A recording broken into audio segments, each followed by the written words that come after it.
intrusive thoughts as part of my OCD. When I get drunk, I really want to make out with everyone I know, especially when I'm in a happy mood or in a really insecure bad. At first, he was really understanding and he was just like, go to therapy and stuff and it's fine. And now it's getting to the point where he's very disappointed in me. It's 5 minutes till we land and I'm feeling tipsy. Show me that you want me. I called Josh's other friend hot. I made out with his other friend. I tried to make out with his best friend, but he had a girlfriend. And then I asked Josh to make out. Like, made out really like passionately on a bench. And then he said he had to go pee.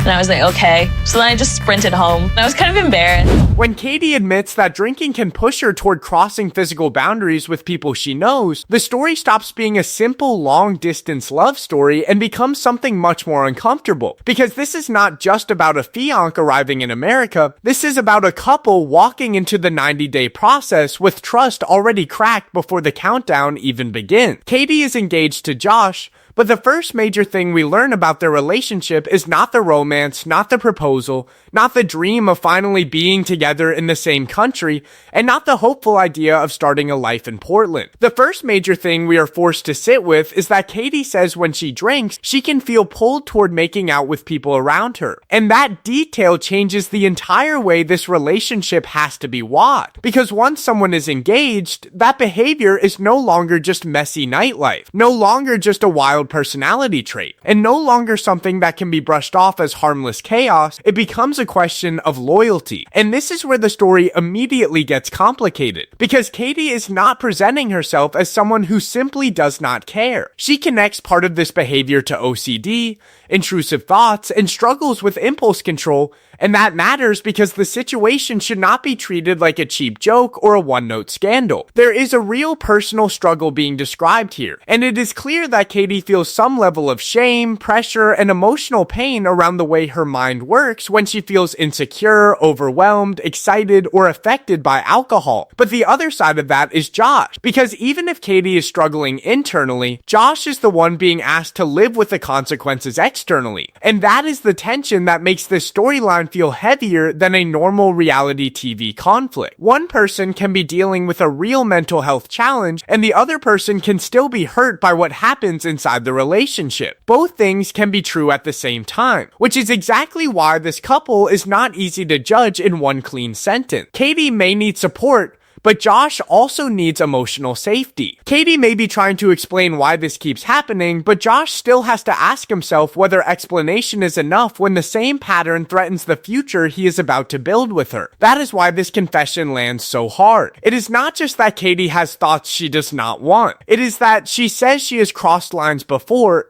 and afterwards she tells Josh what happened. On the surface, that honesty may sound better than hiding it. And in one way, it is. At least Josh is not being kept in the dark, and at least Katie is not pretending everything is perfect. But honesty after the damage is not the same thing as prevention before the damage, and that is where the emotional problem begins to grow. Because what is Josh supposed to do with that honesty every time? Is he supposed to be grateful that she told him even while he is hurt by what she did? Is he supposed to keep forgiving because she is open about it? Is he supposed to accept that this is part of loving Katie? Or is he supposed to finally admit that love does not mean silently absorbing the same wound again and again? This is the question that hangs over the entire relationship before Josh even lands in America. And what makes it even more tense is that Josh does not seem like someone who reacts with explosive anger. From what Katie says, he was understanding at first. He encouraged therapy. He tried to be patient. He gave her room to work through what she was dealing with. That reaction tells us something about him. He is not shown as someone who immediately judges or walks away, and that patience may be one of the reasons Katie sees him as someone who truly understands her. But patience can become its own trap. When someone keeps giving understanding, the line between compassion and avoidance can become blurry. Josh may believe he is being loving by staying calm, but if he never sets a firm boundary, then the relationship may keep repeating the same cycle. Katie crosses a line, Katie tells him, Josh feels hurt, Josh hopes therapy or time will fix it, and then the relationship moves forward without the deeper issue being settled. That kind of cycle can look peaceful from the outside because no one is screaming, but inside the relationship, resentment can quietly build like pressure behind a locked door. And that is why Josh's warning matters so much. Katie says he has reached a point where he cannot see himself marrying her if this continues, and that is one of the biggest emotional signals in the whole story. He may still love her. He may still want the relationship. He may still be moving to America. But somewhere inside him, a limit has started to form, and once a person starts thinking, I cannot marry you if this does not change,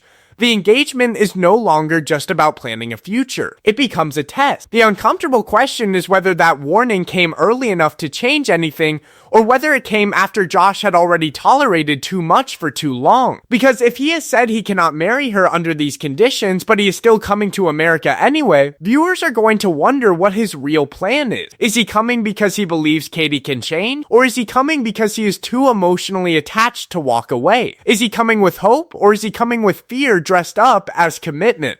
And then there's Katie's side, which is also not simple. If she knows that alcohol is strongly tied to the behavior that hurts Josh, then the audience is naturally going to ask whether she has made serious changes around drinking. That question does not come from cruelty. It comes from logic. If a specific situation keeps leading to relationship damage, then at some point the relationship needs more than regret afterward. It needs a different decision before the same setup happens again. That does not mean change is easy.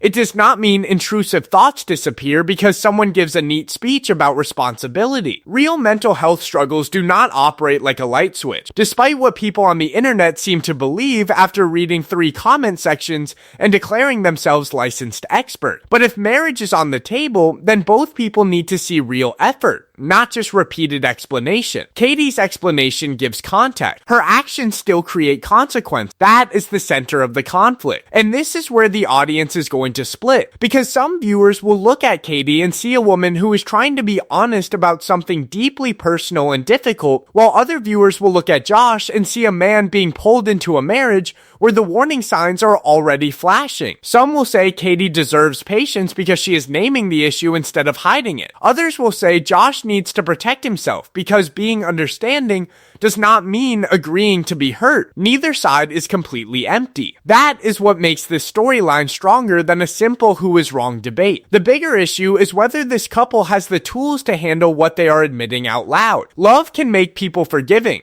but love by itself does not create boundaries, therapy progress, changed behavior, stable routines, or trust repair. Those things require follow-through, and right now, the story is making viewers wonder whether Katie and Josh have that follow-through, or whether they are walking into the 90 days hoping affection will solve what structure has not solved yet. The timing also makes everything feel more dangerous. Josh is not simply thinking about dating Katie from a distance anymore. He is preparing to move to America, leave his familiar life behind, and step into a compressed timeline where every unresolved issue becomes more urgent. When a couple is long distance, problems can sometimes stay hidden inside phone calls, visits, and promises about the future. But once they are living in the same space, those problems stop being theory. They become daily life. And this relationship already has a trust issue waiting at the door. So before we even get into how Katie and Josh met, before we get into the travel, the proposal, the apartment problem, or the awkward airport reunion, the emotional question is already clear. Can Josh marry Katie if he does not fully trust what happens when she drinks? And can Katie build a stable future with Josh if she has not proven that the pattern can actually change? That question is what makes every scene after this feel different. A sweet reunion will not just be sweet, it will be measured against the confession. A soft moment between them will not just feel romantic, it will carry the weight of what Josh is still worried about. Even Josh's patience will not look simple anymore, because every time he stays calm, viewers will wonder whether he is being loving or whether he is ignoring the exact issue that could break him later. And Katie's openness will not look simple either, because every time she explains herself, viewers will wonder whether this is self-awareness or whether it has become a way to keep moving forward without fully changing the situation. That is the emotional trap at the start of their story. Katie wants to be understood, but Josh wants to know if he can feel secure. Josh wants to believe in the relationship, But belief becomes harder when the same fear keeps returning. And the most uncomfortable part is that this problem did not appear out of nowhere. Before Josh ever packed his bags for America, before the wedding pressure started closing in, before the audience saw them trying to make a life together, the beginning of Katie and Josh's relationship already carried the same boundary issue that is now threatening their future. Before Josh ever became the man preparing to move across the world for Katie, he was not introduced into her life through some clean, simple love story where two people met, locked eyes, and everything made sense from the first moment. Because this relationship began in a way that already showed the exact kind of blurred boundaries that are now making their future feel so unstable. Katie did not first meet Josh as the person she was there to date. She met him while she was on a Tinder date with one of his friends. And that detail alone already changes the way this entire relationship feels. Because Josh was not walking into a calm romantic setup where he had a clear place in the story. He was part of the surrounding group, watching Katie move through a night that seemed chaotic, social, impulsive, and full of mixed signals. And this is where the pattern starts to matter. Katie's own explanation of that night makes it sound like the same energy that is now worrying Josh was present from the very beginning. She was not just casually meeting people, she was kissing people in the friend group, calling one friend attractive, trying to connect physically with others, and eventually asking Josh too. For some couples, that kind of beginning would be enough to stop the story before it even started. Because most people do not watch someone kiss several people around them and immediately think, yes, this is definitely the person I should build an international engagement with. But Josh did not disappear. At first, he did not jump into it either. That is the part that makes his personality start to show. When Katie asked him to kiss her in that group setting, he turned it down, and that rejection matters because it creates the first sign of the mismatch between them. Katie seemed comfortable being bold, physical, spontaneous, and public. Josh seemed more reserved, more cautious, and possibly uncomfortable with the attention around them. That difference does not look huge in one isolated moment, but when you place it next to everything we now know, it becomes much bigger. Katie's energy was open, impulsive, and socially fearless. Josh's energy seemed hesitant, private, and self-conscious. She was pushing toward physical connection in the middle of a group dynamic. He was pulling back, not necessarily because he had no interest,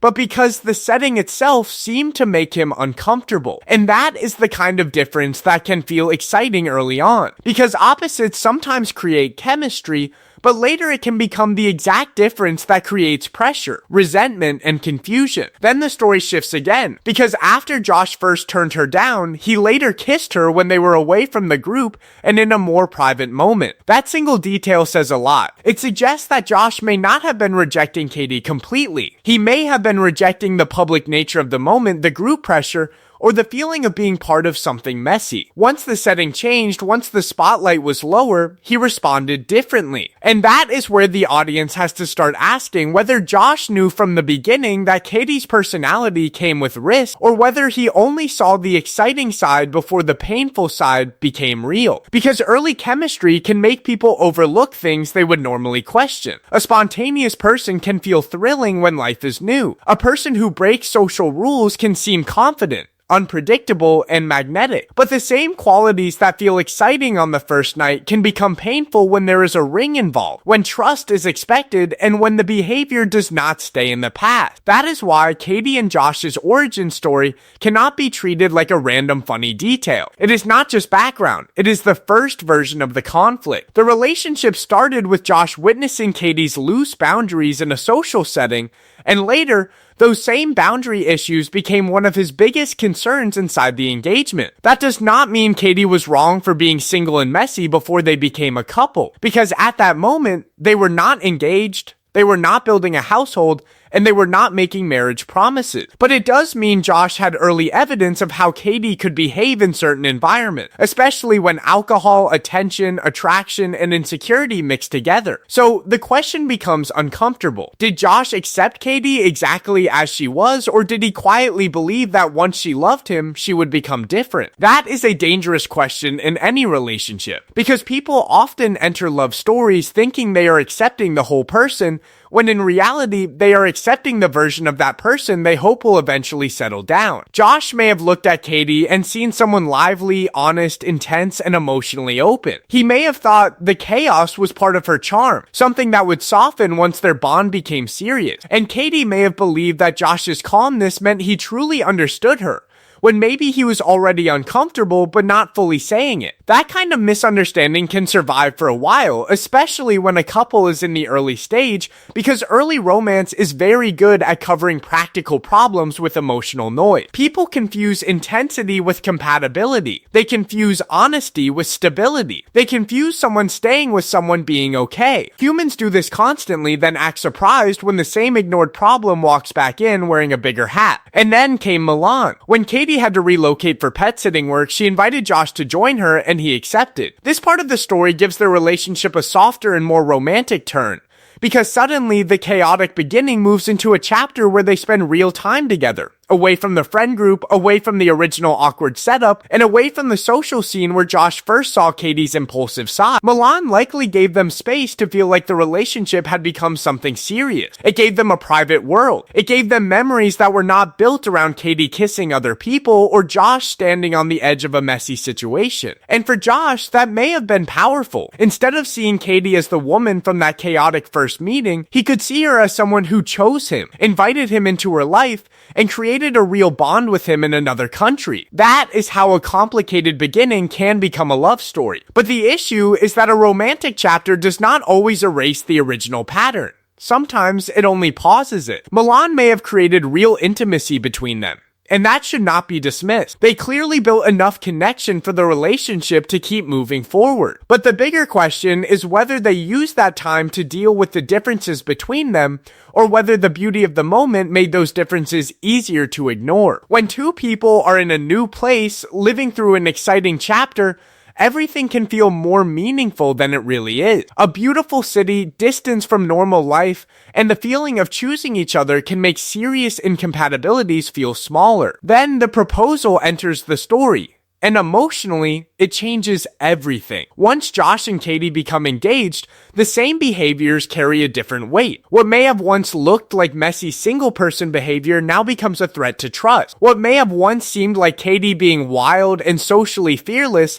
now becomes something Josh has to measure against marriage. And what may have once seemed like Josh being patient now starts to look like something more complicated. Is he patient because he is secure, or patient because he avoids conflict? Is he forgiving because he believes in Katie, or because he is afraid of losing her? Is he calm because he has strong emotional control, or because he keeps swallowing things until they turn into disappointment? These are not small questions, because Josh's early tolerance may be one of the most important parts of this storyline. Katie's behavior is the loudest issue, but Josh's reaction to it may be just as important. If he has been uncomfortable for a long time but kept moving forward anyway, then the engagement is not only about Katie needing to change, it is also about Josh needing to be honest about what he can and cannot live with. And that is where their dynamic becomes layered. Katie seems to value Josh because he understands her and does not judge her quickly. Josh seems drawn to Katie despite the parts of her that make him uncomfortable. There is affection there and maybe even real devotion, but there is also a visible gap between who they are emotionally. Katie appears to move toward intensity. Josh appears to move toward safety. Katie pushes into bold moments. Josh pulls back when things feel too public or too much. That kind of relationship can survive if both people understand the difference and respect it. But if one person keeps pushing and the other keeps quietly enduring, the relationship can start to feel less like balance and more like a slow collision. The biggest warning sign is not simply that their beginning was messy. Many relationships begin in strange ways and still become stable. The bigger warning sign is that the same issue from the beginning has not disappeared. Katie's relationship with impulse, alcohol, and physical boundaries is still a concern. Josh's discomfort, patience, and hesitation are still part of the picture. And now, instead of being two people in the early stage of attraction, they are two people moving toward marriage under a ticking 90-day clock. That makes the Milan proposal feel both sweet and unresolved. It gave them a romantic milestone, but it did not prove that they had solved the deeper conflict. It showed that they loved each other enough to imagine a future,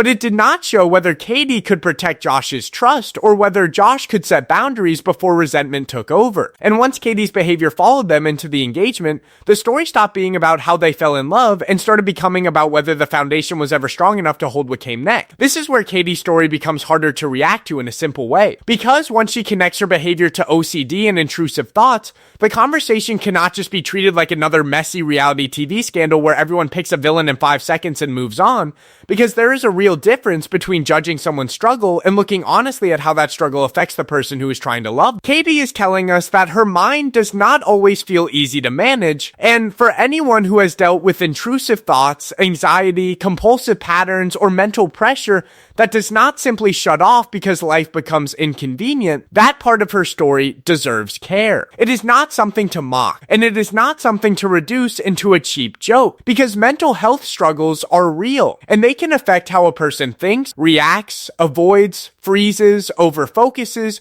or makes choices under stress. But this is exactly where the tension grows, because explaining a struggle does not erase the damage that can happen inside a relationship. Katie may be dealing with something difficult, but Josh is still the person standing on the other side of the behavior, trying to decide whether he can trust the future they are building. He is not just hearing a diagnosis or an explanation. He is hearing that the woman he plans to marry has crossed lines before, especially when drinking is involved, and that she may still be at risk of doing it again if the same pattern continues. That puts Josh in a very difficult emotional position, because if he reacts too strongly, some people may say he is not being supportive enough, but if he keeps accepting the same pain without change, other people may say he is ignoring the warning signs right in front of him. And that is what makes this storyline so divisive. Katie's struggle can be real, and Josh's hurt can also be real. Those two truths are not enemies, even if the internet will probably try to turn them into a cage fight,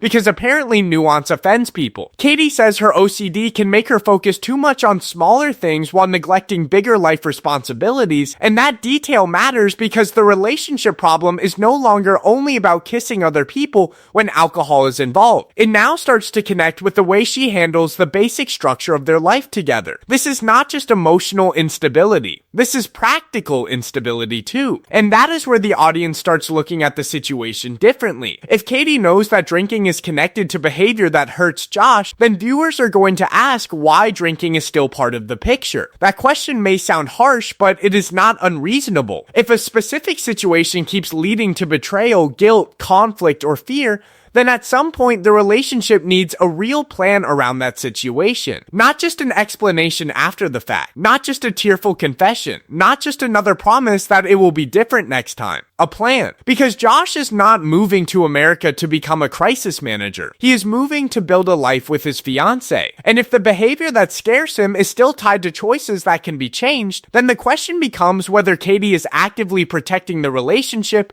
or simply hoping that love will keep absorbing the consequences. That is a painful question, because Katie clearly does not come across as someone who wants to hurt Josh. She seems aware that he is disappointed, and she seems hurt by the fact that he is no longer as comfortable as he once was. But awareness is only the first step, and relationships do not survive on awareness alone. They survive on what changes after the awareness arrives. Josh has apparently encouraged therapy, and that detail is one of the most important emotional signals in this entire story. It shows that, at least at some point, he was not just telling Katie she was wrong and leaving her alone with the problem. He was trying to point her toward support. He was trying to be understanding.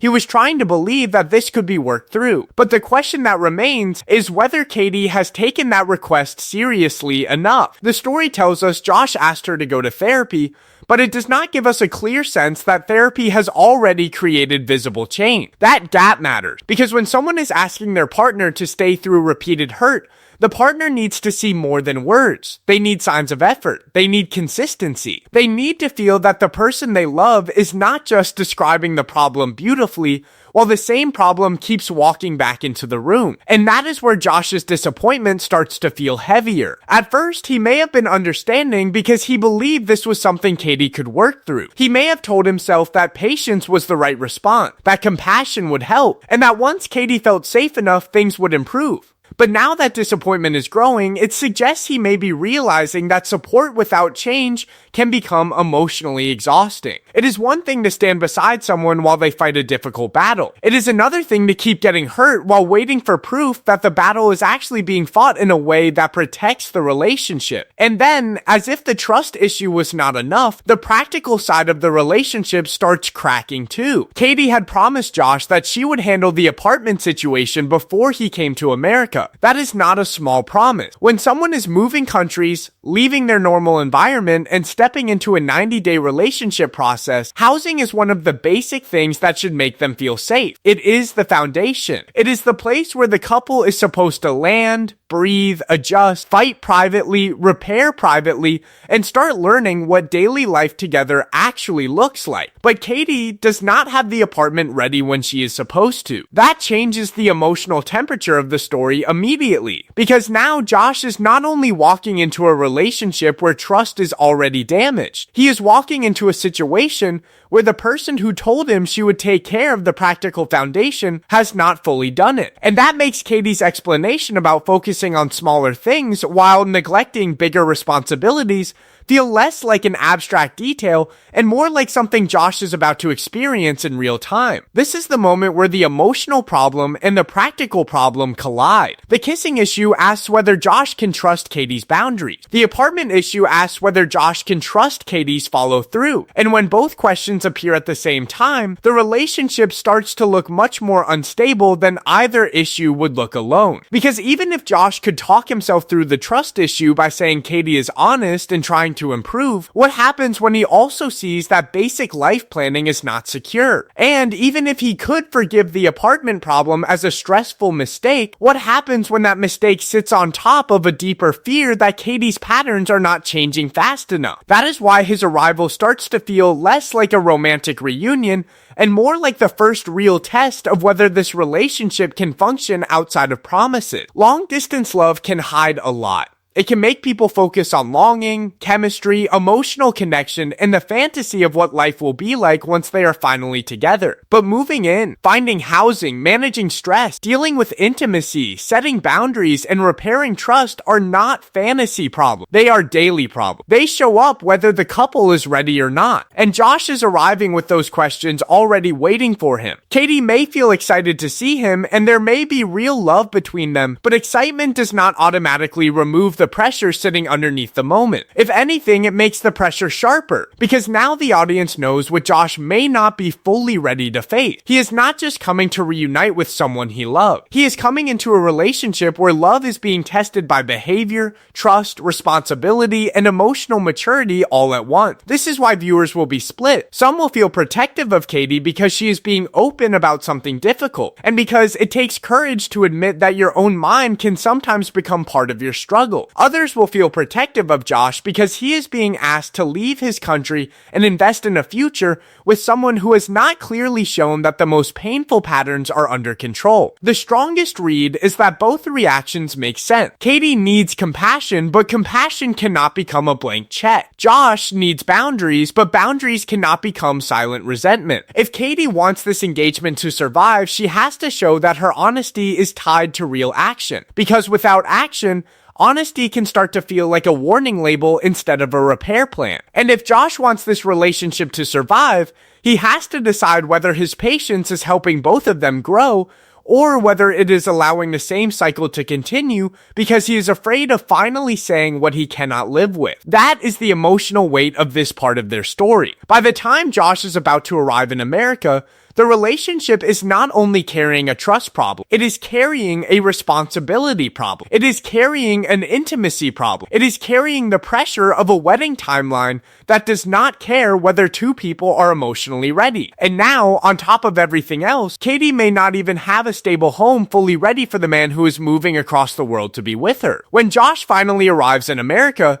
the moment should feel like relief, but the problem is that relief does not erase everything waiting underneath it. Katie is excited, Josh is there, the distance is finally gone, and for a few seconds it looks like the kind of reunion every long-distance couple hopes for. The airport hug, the first kiss, the feeling that all the waiting may have been worth it. But with Katie and Josh, even the sweet moments carry pressure, because this is not two people starting from a clean place. This is two people stepping into the same country with trust already damaged, housing still uncertain, intimacy already awkward, and a wedding clock quietly moving in the background. Katie wants the reunion to feel romantic. She wants Josh to feel wanted. She wants the first moments in America to prove that they still have chemistry, that they still have love, and that whatever problems existed before his arrival do not have to define the next chapter. And to be fair, there is affection between them. Josh does not arrive looking cold or detached. He kisses her, he holds her,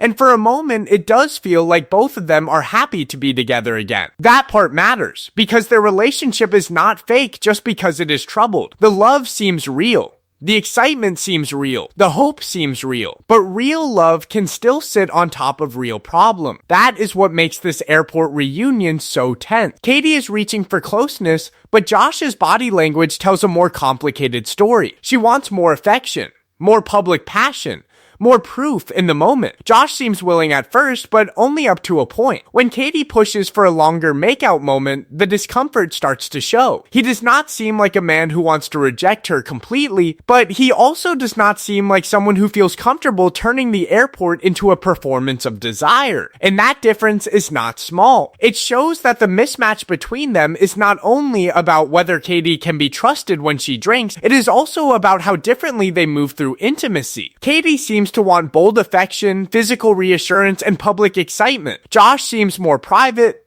more reserved, and more easily overwhelmed when affection becomes too exposed. That does not automatically make either person wrong, but it does mean both of them need to understand the other person's limit. And the worrying part is that Katie does not always seem to read Josh's discomfort quickly enough. She keeps reaching for more while he is quietly pulling back. That is the pattern viewers need to watch closely, because it can become just as damaging as the louder trust issue. If one person constantly pushes for intensity and the other keeps retreating to avoid embarrassment, then both people can start feeling rejected in different ways. Katie may feel like Josh does not desire her enough. Josh may feel like Katie does not respect his comfort zone. And once that emotional gap becomes a habit, every romantic moment can turn into a test neither person agreed to take. The airport scene gives the audience a softer version of the larger problem. Katie wants proof through action. Josh wants emotional safety through boundary. Katie sees affection as reassurance. Josh seems to see public affection as pressure. And if they cannot understand each other in a simple airport reunion,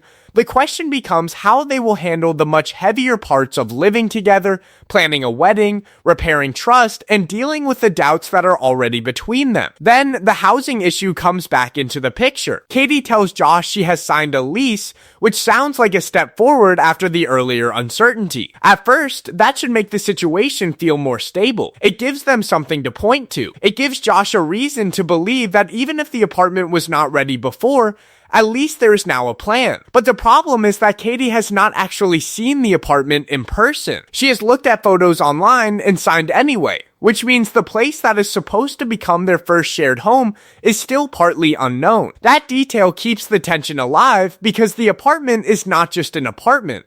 It is a symbol of whether Katie can create stability for someone who just moved across the world for her. Josh is not visiting for a weekend. He is arriving to begin a future that carries legal, emotional, and financial pressure. So when the home situation is still uncertain, it adds another layer to his decision. He is not only being asked to trust Katie emotionally, he is being asked to trust her judgment practically. Josh reacts with understanding, and that response may seem comforting at first. He does not explode. He does not turn the airport into a fight. He seems to accept the situation and move with it. But this is where his calmness becomes more complicated. Is Josh calm because he genuinely trusts Katie and believes things will work out? Or is he calm because he avoids confrontation until the disappointment becomes too big to hide? That question matters because we have already seen that he can be patient for a long time even when something is hurting him. Patience can be loving, but it can also become silent. And Josh's silence silence may be one of the most dangerous forces in the relationship. Because if he keeps swallowing discomfort to keep the peace, Katie may not fully understand how serious the problems feel to him. He may think he is being kind by staying calm, while she may think his calmness means everything is fine enough to keep going. That is how couples drift into deeper conflict without one dramatic explosion. One person pushes, one person retreats, and both quietly build a story in their own mind about what the other person is doing wrong. The hotel room becomes a temporary solution, but it also reminds the audience that the bigger question has not been answered yet. They have somewhere to go tonight, but they do not fully know what the next step will look like. That is the emotional function of the hotel. It gives the couple a short pause, not a real answer. It lets the reunion continue, but it does not solve the uncertainty around the apartment, and it definitely does not solve the bigger uncertainty around whether these two are actually compatible in daily life. Then Katie brings out the lingerie detail, and the moment becomes another public and private boundary test. To Katie, it may be playful. It may be her way of telling Josh she wants him, that she is excited, that she is trying to bring passion back into a relationship she already described as lacking physical energy. She may be trying to make the reunion feel spicy, romantic, and full of possibility. But to Josh, especially in an airport setting, the moment seems uncomfortable. He already appears shy around public affection, and now Katie is introducing something intimate in a place where he clearly does not seem fully relaxed. That moment is revealing because it shows Katie trying to fix intimacy with intensity, while Josh seems to need comfort before he can meet her there. And that is a major difference. If one person thinks the answer is to push more passion into the moment, while the other person needs less pressure in order to feel connected, then the couple can end up moving in opposite directions while both believing they are trying to save the relationship. Katie wants spark. Josh wants space. Katie wants visible reassurance. Josh wants privacy. And between those two needs, the relationship starts to show a deeper compatibility issue that goes beyond one awkward airport scene. The audience may have started this storyline thinking Katie was the main source of instability because of the drinking, the kissing, and the housing pressure. But once Josh arrives, the balance shifts. His discomfort becomes just as important as her impulsiveness, because a relationship does not only fail when one person behaves badly, it can also fail when two people keep missing each other emotionally. Katie may be too forceful with affection, but Josh may also be too quiet about what he needs until the pressure turns into disappointment. That is why this act in their story should not be read as a simple reunion. It is a live test of their emotional rhythm. Can Katie slow down enough to notice when Josh is uncomfortable? Can Josh speak clearly enough before resentment starts building? Can they meet somewhere in the middle, or will Katie keep pushing while Josh keeps retreating? Because if that becomes their pattern, it will affect everything. It will affect their sex life. It will affect their communication. It will affect how they handle conflict. It will affect how Josh responds the next time Katie explains a painful mistake. It will affect whether Katie feels loved or judged. It will affect whether Josh feels respected or dragged into situations he never wanted. The reunion proves that there is still love here. But it also proves that love is not the same thing as alignment. They can hug at the airport and still be carrying unresolved pain. They can kiss and still have a damaged sense of trust. They can laugh about the apartment and still be walking into a practical risk. They can talk about intimacy and still be deeply mismatched in how they express desire. That is what makes Josh's arrival feel so uneasy. The distance is gone, but the problems did not stay behind. They came with both of them. Katie brought the need for reassurance, the unresolved trust issue, and the pressure to make the relationship feel alive. Josh brought patience, discomfort, quiet doubt, and a tendency to absorb more than he may be able to handle. Now they are finally standing in the same place, but being together physically only makes the emotional distance easier to see. And by the end of this reunion, the truth is becoming harder to ignore. Katie and Josh clearly care about each other, but caring is not the same as being ready for marriage. Their first moments in America show affection, but they also show the pattern that could break them if neither one changes course. Katie keeps reaching for more.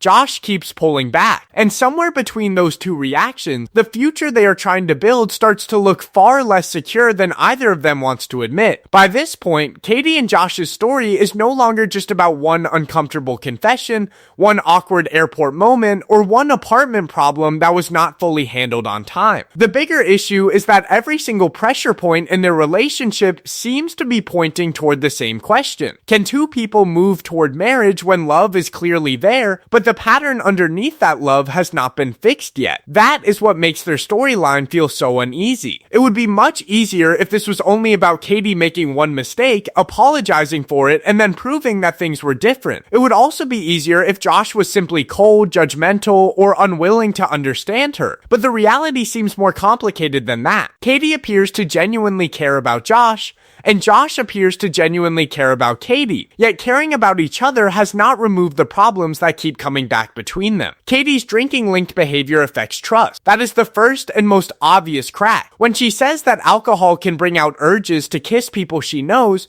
and when she admits that she has crossed lines before, Josh is forced to live with a kind of uncertainty that can slowly damage an engagement from the inside. Even if Katie is honest afterward, even if she explains where it comes from, even if she connects it to OCD and intrusive thoughts, Josh is still left with the emotional impact of wondering whether the person he plans to marry can protect the relationship when the situation becomes messy. And that is where honesty becomes complicated. Honesty is better than hiding. That part is clear. If Katie tells Josh when she does something wrong, then at least she is not building the relationship on secret betrayal. But honesty after something happens is not the same as preventing it from happening again. A relationship can survive painful truth when that truth leads to change, but if the same truth keeps repeating, then honesty starts to feel less like repair and more like a warning that the cycle is still alive. That is the part Josh has to face. He may love Katie and he may believe that her struggle is real, but he also has to ask whether love is enough if the behavior that hurts him does not stop. He has already reached the point where he is not fully sure he can marry her if this continues, and once that kind of doubt enters an engagement, it does not just sit quietly in the background. It follows every conversation. It changes the way every affectionate moment feels. It turns even happy scenes into something uncertain, because underneath the sweetness, there is still the fear that the same problem could happen again. Then there is the housing pressure, which may seem smaller at first, but actually matters a lot because it shows whether Katie can create stability in the practical parts of their life. Josh is not just visiting for a casual trip. He is moving to America to build a future with her, and that means he needs more than emotional promises. He needs a real place to land. He needs to feel that the person waiting for him has taken the move seriously enough to prepare for the basic reality of living together. Katie eventually says she signed a lease, but the fact that she had not seen the apartment in person keeps that solution from feeling fully secure. It may work out and maybe the apartment will be fine, but the uncertainty still reveals something about the dynamic. Josh is being asked to trust Katie not only with his heart, but with the details of his new life. That is a lot to ask when trust is already under pressure in other areas. This is why the apartment issue is not just a side problem. It connects directly to the larger pattern. Katie describes struggling with focusing on small things while neglecting bigger responsibility. And then Josh arrives into a situation where one of the biggest responsibilities, their home, still feels shaky. That does not mean Katie is careless as a person, and it does not mean she is trying to make Josh feel unsafe. But it does mean that the relationship needs structure, planning, and follow through, because affection alone cannot make an unstable situation feel safe. The intimacy mismatch adds another layer. At the airport, the reunion looks sweet on the surface, but Josh's discomfort becomes visible when Katie pushes for more public affection. Katie seems to want passion, reassurance, and physical intensity. Josh seems more private, more reserved, and more easily uncomfortable when affection becomes public or pressured. That difference may not sound dramatic on paper, but in a relationship already carrying trust issues, it can become a major emotional fault line. Katie may interpret Josh's hesitation as a lack of desire. Josh may experience Katie's intensity as pressure. Katie may think she is trying to create closeness. Josh may feel like his boundaries are being ignored. And if they do not talk about that honestly, both people can start feeling rejected while believing they are the one trying harder. That is how a couple can be physically together and still emotionally miss each other. Katie reaches forward. Josh pulls back. Katie pushes for proof. Josh tries to stay calm. Katie wants a stronger reaction. Josh avoids making the moment bigger. On the surface, it may look like a small personality difference, but underneath it, this is about pace, comfort, control, and emotional safety. If Katie needs intensity to feel loved and Josh needs privacy to feel safe, they cannot just hope the difference disappears after marriage. They need to understand it before it turns into resentment. And that is the clearest read on Katie and Josh. This is not a story where one person can be cleanly labeled as the problem and the other person can be treated as completely innocent. Katie has things she needs to take seriously. Her honesty matters, but it needs to be connected to real action. If drinking is tied to behavior that hurts Josh, then there has to be a serious plan around that. If therapy has been discussed, then viewers are naturally going to look for proof that support is not just being mentioned, but actually being used. If Josh's trust has been damaged, then repairing it has to become more than a promise. But Josh also has something to face. Quiet disappointment is not a boundary. Being patient is not the same as being clear. If he keeps staying calm while building resentment, Katie may never fully understand where the real line is until the relationship is already in trouble. He cannot keep moving forward while privately wondering whether he can marry her, then expect the problem to solve itself without a direct conversation and real limit. That is where their love starts to look fragile, not because it is fake, but because it is being asked to carry too much weight without enough support underneath it. Love can make Josh stay. Love can make Katie want to do better. Love can make the airport reunion feel warm. Love can make the proposal feel meaningful. But love cannot replace accountability. It cannot replace therapy.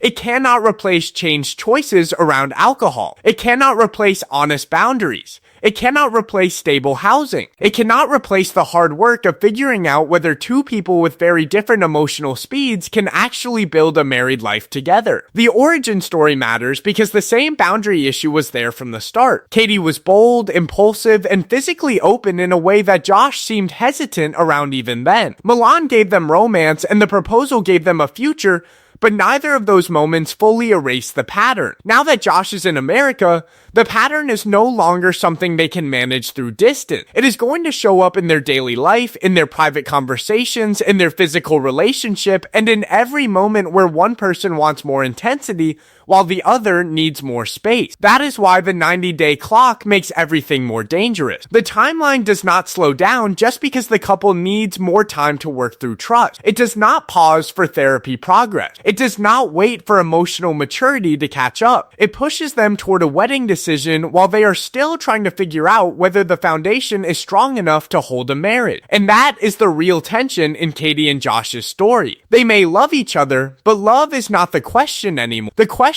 is whether they can stop the cycle before it becomes the relationship itself. Can Katie turn self-awareness into consistent change? Can Josh turn patience into clear boundaries? Can they build stability before the pressure of marriage makes every unresolved issue bigger? Can Katie respect Josh's comfort zone without feeling rejected?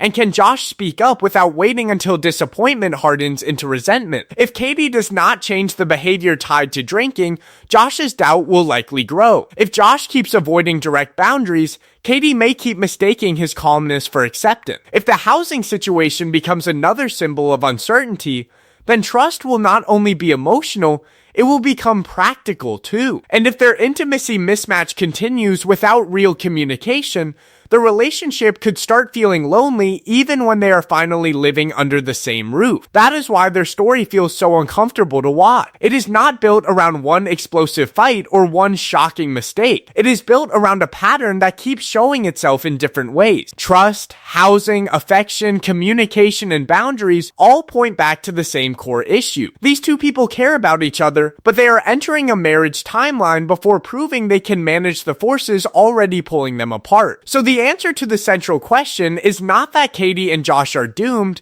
and it is not that love will magically save them either. The honest answer is that they can only survive this if love becomes action. Katie has to show change that Josh can actually feel, not just explanations that he can understand. Josh has to set boundaries that Katie can actually hear, not just disappointment that sits quietly in the background. Without that, the relationship may keep looking romantic in certain moments while slowly becoming unstable underneath. And that is what makes Katie and Josh one of the season's most uncomfortable couples to follow. Their story is not about whether they love each other. They probably do. Their story is about whether two people can interrupt a damaging pattern before the wedding clock turns that pattern into the foundation of their marriage.